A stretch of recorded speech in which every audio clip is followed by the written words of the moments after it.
great. I'll start from here. Excited to see you. Thanks for having me. What I'm going to do is I'm going to give a quick intro.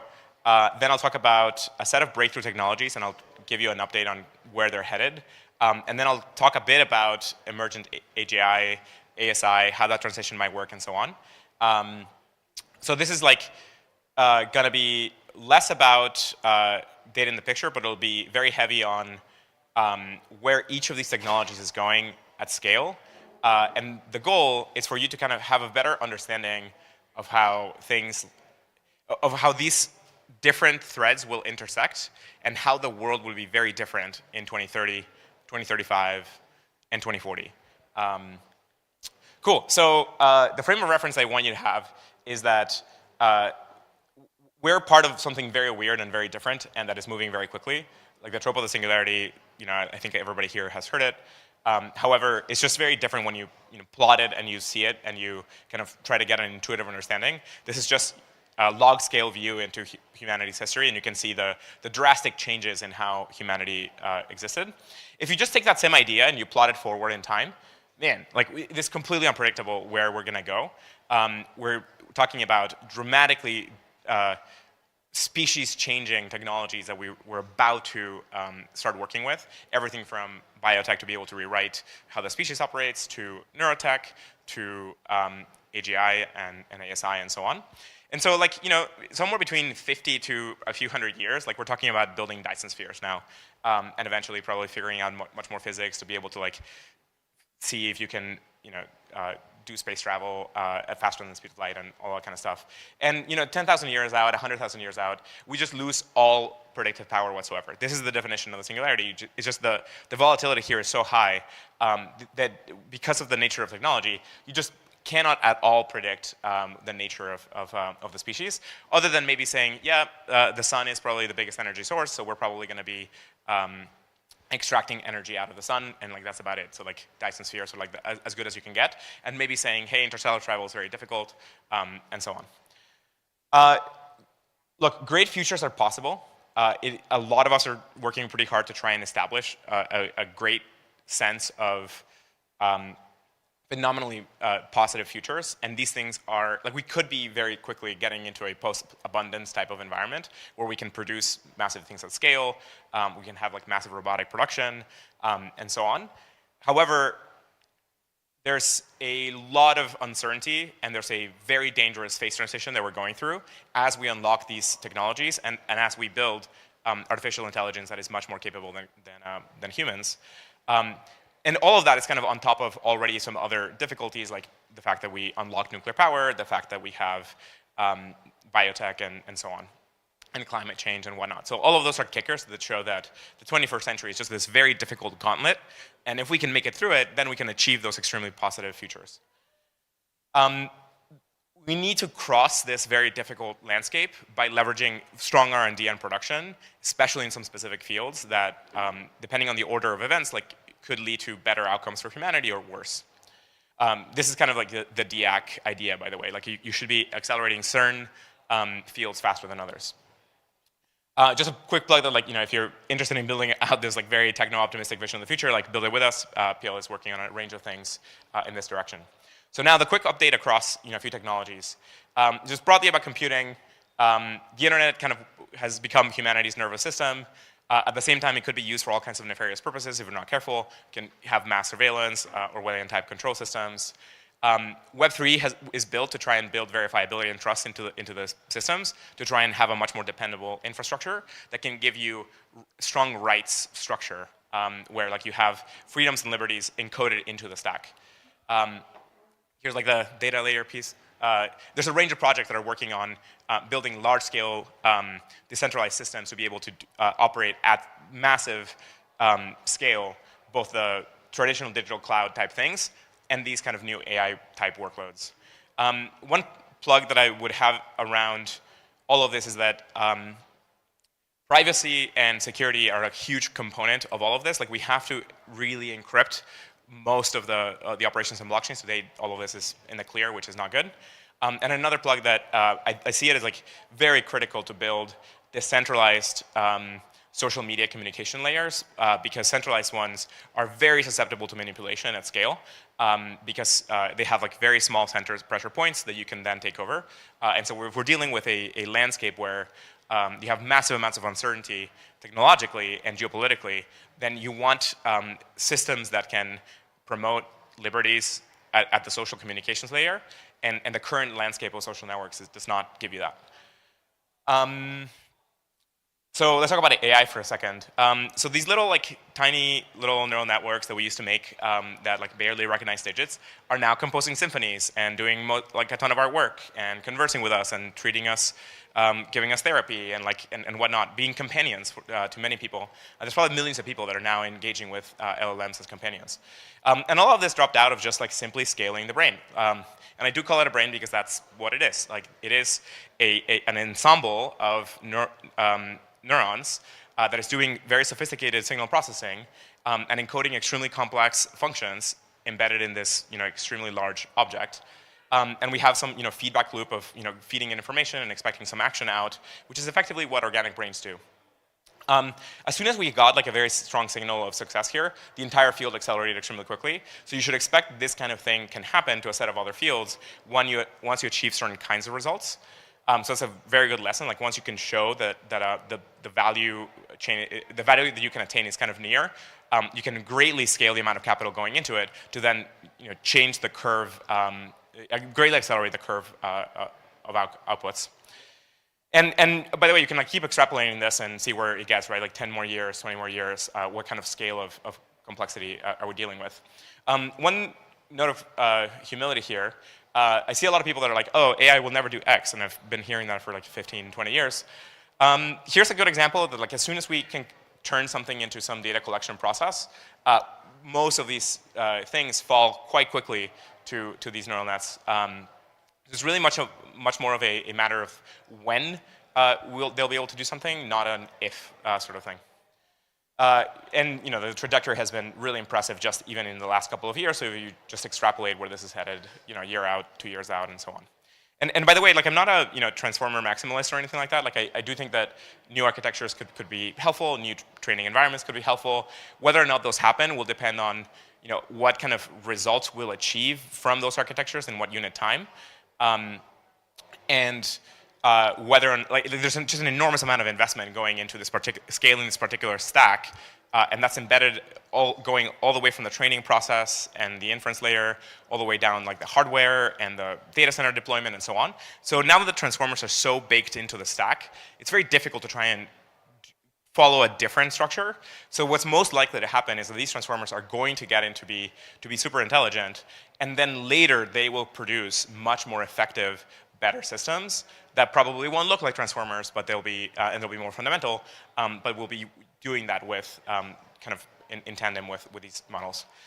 This is a view into the scale of capital that's going into AI now. Like, this is for reference. This is the scale of nation states. Like, nation states tend to fund R&D at this scale, and so think of like an entire U.S. worth of money plowed into AI R&D.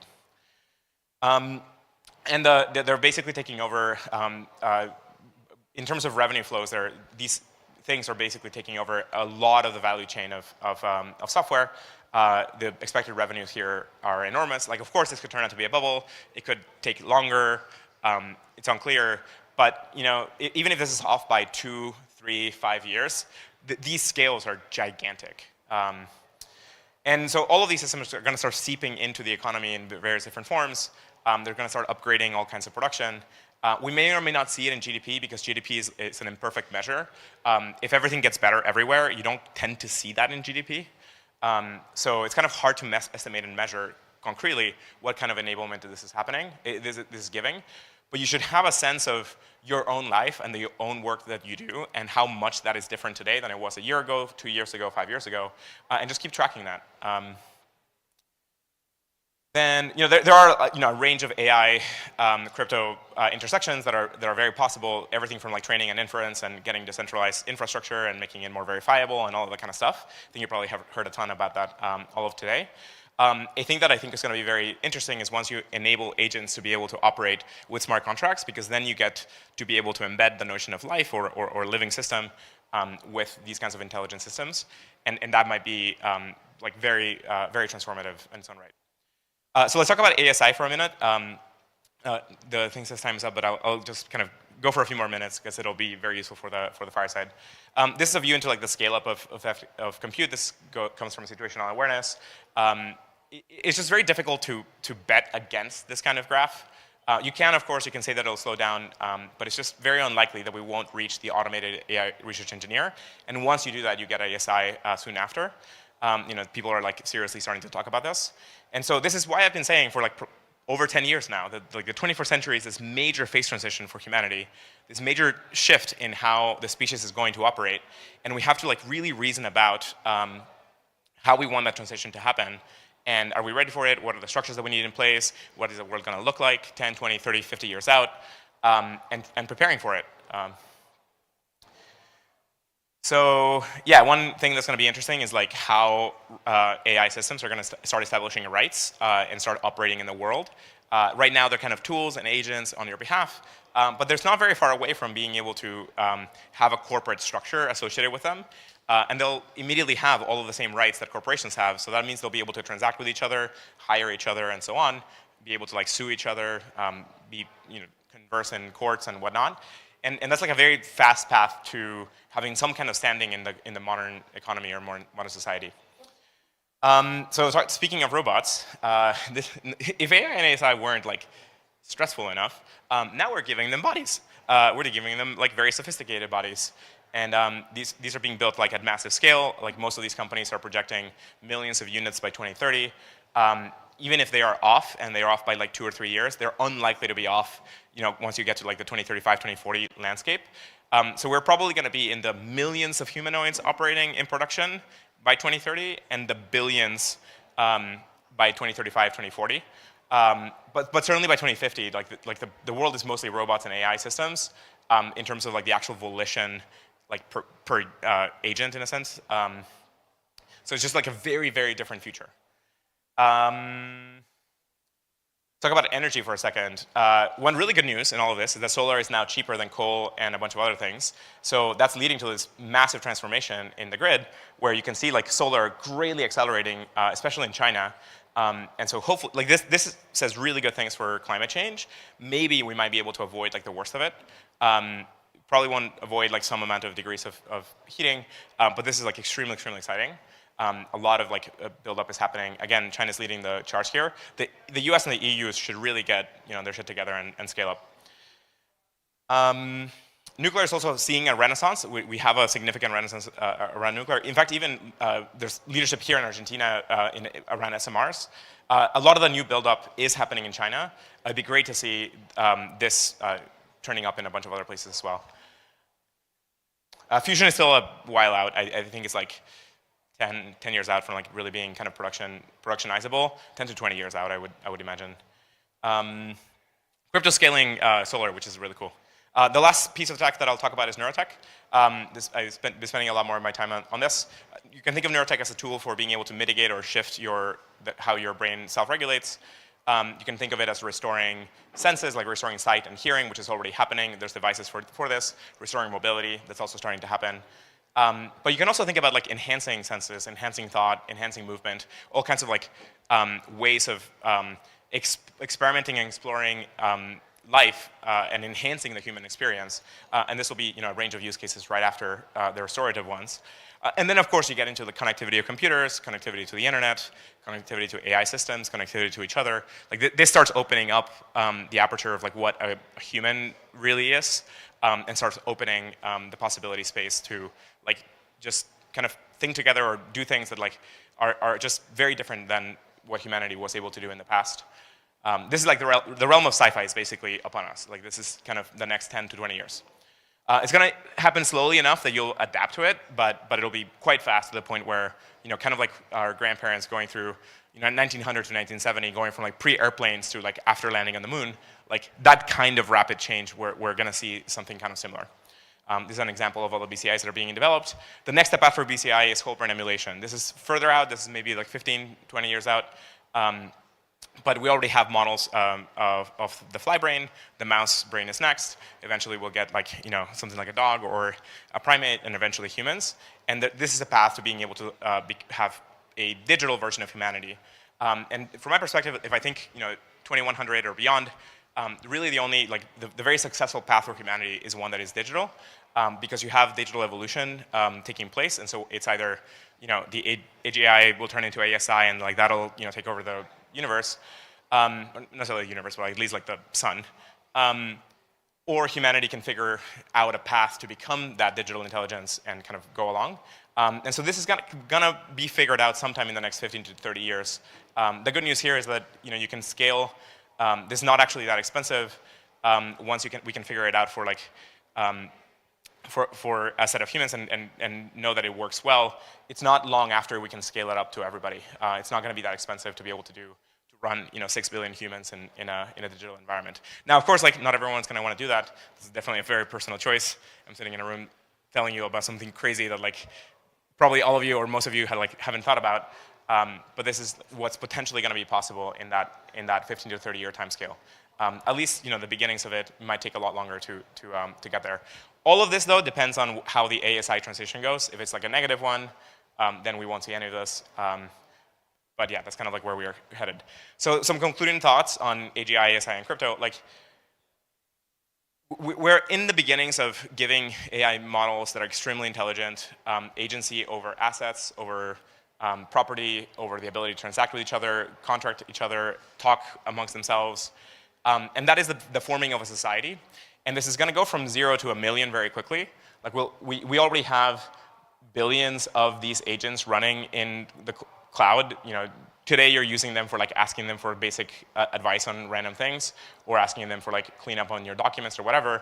But in a few years, those same millions of entities can become full-fledged agents with rights and systems and whatnot.